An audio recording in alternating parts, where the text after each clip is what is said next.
Trade union की ओर से चलाया जाने वाला दुनिया का सबसे लंबा आंदोलन राजधानी जयपुर में चल रहा है। यहां लगभग 16 साल से धरना दिया जा रहा है। यह धरना भी दुनिया भर में सबसे लंबा चलने वाला धरना है। रेलवे स्टेशन के पास बंद जयपुर मेटल कारखाने के मजदूर फैक्ट्री के बाहर रोजाना जमा होते हैं और धरना प्रदर्शन के बाद निराश होकर घर लौट जाते हैं। आपको बता दें कि राज्य सरकार की इस कंपनी में 30 सितंबर 2000 को ताले लग गए थे।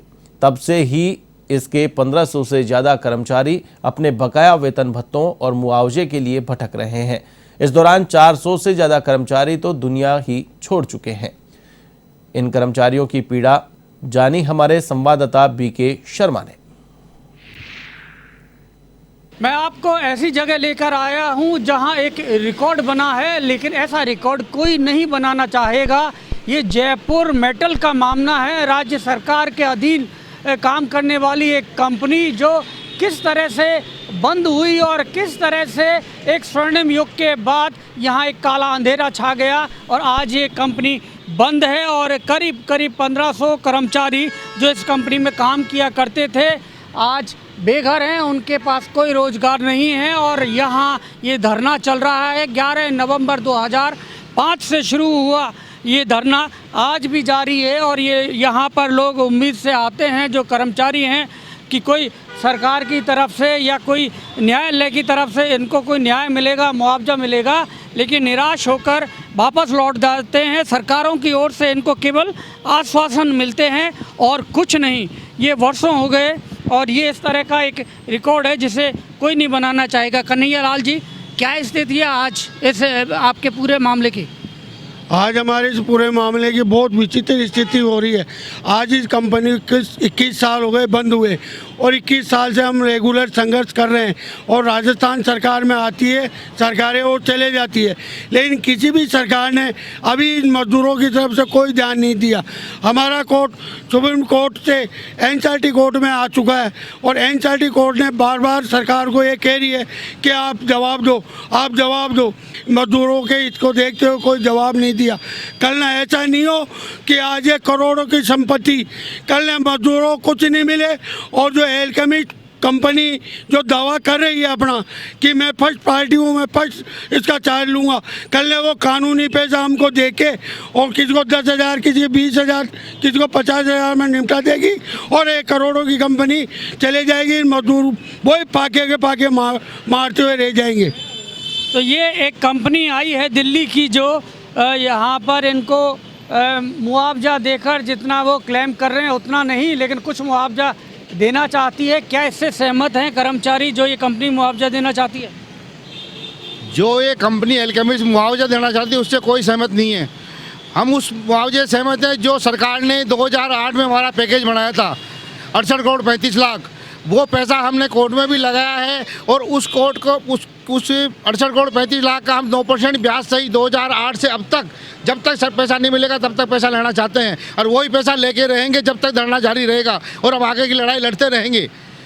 तो ये जो एक कंपनी आई है दिल्ली की अल्केमिस्ट, ये जो मुआवजा देना चाहती है केवल ग्रेच्युटी के पैसे देना चाहती है, बाकी और इनके जो दावेदारी है, जो क्लेम है, वो देना नहीं चाहती और कर्मचारी इसके लिए सहमत नहीं है।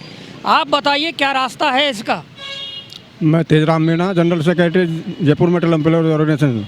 मैं ये कहना चाहता हूँ जयपुर मेटल्स 30/9/2000 को बंद की है, वो सरकार ने अवैधानिक रूप से ही बंद की है।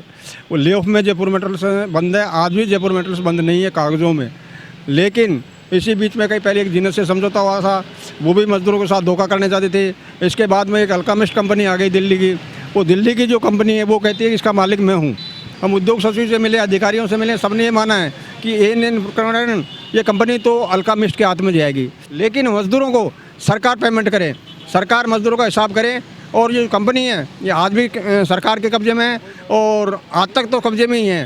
हो सकता है अल्केमिस्ट कोर्ट से जीत करके और इस पर मालिकाना हक इसका ले ले, और अगर मालिकाना हक अल्केमिस्ट को मिल जाता है तो जयपुर मेटल्स के मजदूरों को कुछ भी नहीं मिलेगा। ये साफ है, 12 करोड़ में वो सुलटाएगा और जो उसमें मजदूर का 10,000 से और 50,000 रुपये तक का सिर्फ पैसा बनता है। हमारा कहना ये है कि सरकार समय रहते चेते जवाब दे उसको कि लेना है तो ले ले, क्योंकि 1,000 करोड़ की संपत्ति है आज।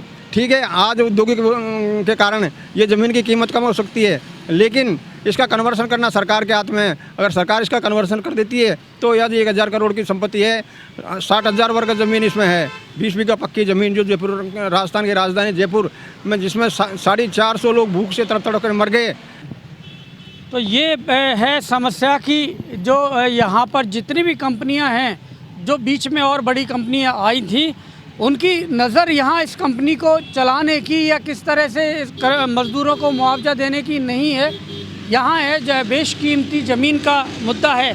बहुत सारे लोग हैं जो इस संघर्ष को कर रहे हैं पिछले 20-21 साल से। आप बताइए कितनी समस्या है? मेरी इतनी समस्या है, सब मेरे के मंदिरों में तो खाना खाता हूँ और मेरे को घर से बाहर भी मैं निकाल दिया गया। मैं ऐसे इतना मुहताज हूँ कि इलाज तक भी नहीं करा सकता, इतनी बुरी तरह परेशान हो चुके हैं।